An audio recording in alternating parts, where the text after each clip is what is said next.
எம்ஜிஆர்லாம் இருக்கும்போது ஜெயலலிதா அம்மாலாம் இருக்கும்போது விலைவாசி கம்மியாக இருந்தது. நாங்கள் எங்களுக்கு இஷ்டத்துக்கு ஏதோ வீட்டில் ஏதோ எங்களுக்கு செலவு கொடுத்தாக்க நாங்கள் அதில் குடும்பத்தை பண்ணிட்டு போவோம். 150 ரூபாய் 200 ரூபாயில்.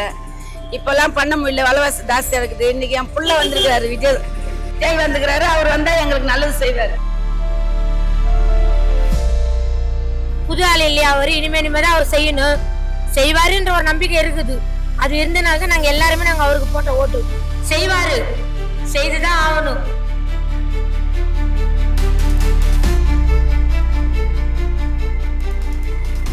எல்லாமே எங்களுக்கு இப்போ இருக்கிறதோட கம்மியாக எங்களுக்கு எல்லாமே கிடைக்கணுன்றதை தான் இந்த ஆட்சி மட்டும் கொண்டு வரணும். ஆனால் இப்போ பார்த்தா எல்லாமே அதிகமாக கொண்டு வருவாருன்னு நினைக்கிறோம்.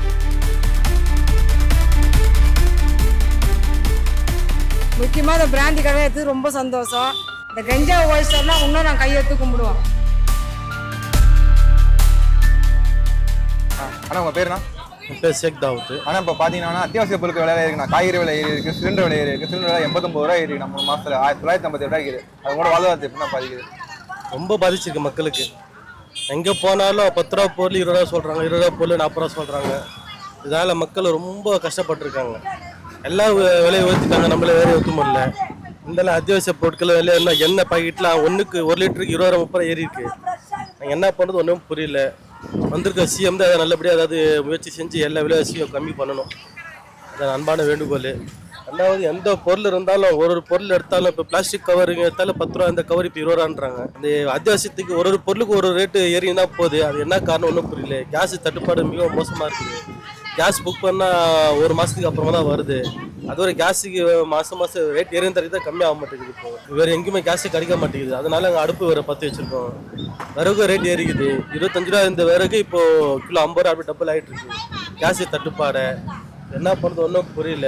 சிஎம் தான் நல்லபடியாக நடுக்க எடுத்து எல்லா ரேட்டும் கம்மி பண்ணி ஏழை மக்களுக்கு கொஞ்சம் உதவுறப்போ நல்லபடியாக பண்ணி தரோம். ஆனால் இப்போ கேஸ் புக் பண்ண எவ்வளோ நாள் அது வரதுக்கு எடுத்து 1 மாதம் கிட்ட ஆகுது. இல்லைன்னா நம்ம தான் டேரெக்டாக போயிட்டு கேஸ் கம்பெனிக்கு போயிட்டு ஒரு 1 ஹவர் வெயிட் பண்ணி ஓடிபி காமிச்சு போய் எடுத்துகிட்டு வரோம்.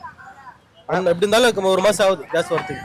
ஆனால் விலைவாசி உயர்னால இப்போ பட்ஜெட்டில் உங்களுக்கு எவ்வளோ அதிகமாக இருக்குது முதக்கு இப்போக்கும்? மொதக்கு ஒரு 500 சம்பாதிச்சா பரவாயில்ல. இப்போ 1000 ரூபாய் சம்பாதிச்சாலும் பத்த மாட்டேங்குது. ஒரு நாளைக்கு எல்லாம் ரேட் ஏறி. தண்ணி கேனு கிட்டத்தட்ட 25 ரூபா இந்த கேன் இப்போ 45 ரூபான்றாங்க. கேனு தண்ணி கேனு குடிச்ச பழக்கமாக 45 ரூபா கேன். அதுவும் போட மாட்டேங்கிறாங்க.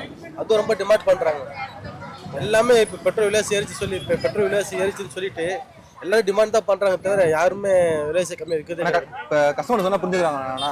கஸ்டமர் ஓரளவுக்கு பார்த்து புரிஞ்சுக்கிறாங்க. சில கஸ்டமர் புரிய மாட்டேங்குது. என்ன பண்ணுறது? அதுக்கு நாங்கள் விலைவாசி ஏற்றுற இல்லை. இங்கே இருக்கிற மக்கள் சாதாரண மக்கள் தான். நாங்கள் விலைவாசி ஏற்ற முடியாது.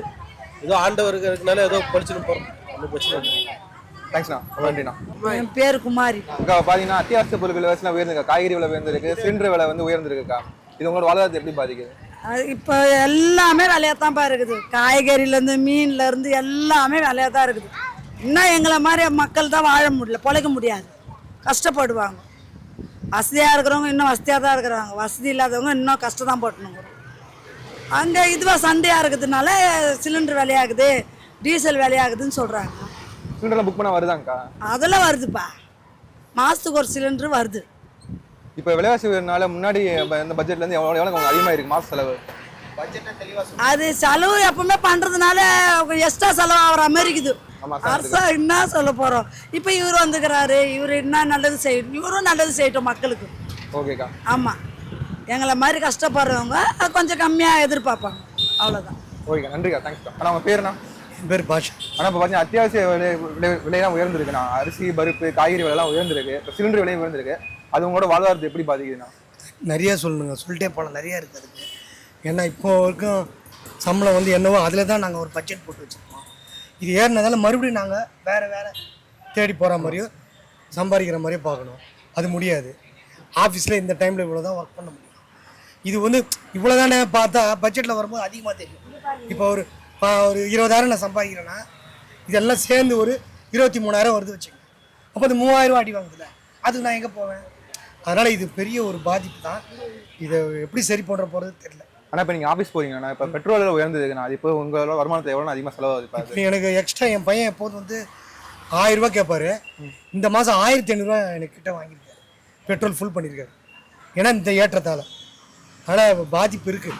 சிறு துளி தான் பெருவெள்ளம். எப்படி சிறுக ஏற்ற மக்களுக்கு பாதிக்கும். இது பொதுப்படையாக ஒரு காமன் பப்ளிக்காக நான் வேற ஒன்று ஆனால் சிலிண்டர் வருது, ஆனால் சிலிண்டர் தட்டுப்பாடு இருக்குதுன்றாங்க. இருக்கு. ஆனால் இப்போதைக்கு கொடுக்குறாங்க. ஆனால் ஃபியூச்சர் என்ன ஆகும் தெரியாது. இடையில கொஞ்சம் ப்ராப்ளம் இருந்துச்சு, ரொம்ப கஷ்டப்பட்டோம். அதுக்கப்புறம் இப்போ இடையில கொஞ்சம் சேஞ்ச் பண்ணியிருக்காங்க. இதுக்கப்புறம் எப்படி இருக்குன்னு தெரியாது. அரசாங்கத்துக்கு என்னென்ன சொல்ல விரும்புறீங்க? அரசாங்கம் நல்லது பப்ளிக் செய்யணும். இதெல்லாம் கொஞ்சம் உடனே விரைந்து இதை பற்றி என்ன ஏதுன்னு கொஞ்சம் ஆலோசிச்சு பப்ளிக் கொஞ்சம் என்ன நல்லா பண்ணுற மாதிரி. Okay, thanks. தேங்க்யூ.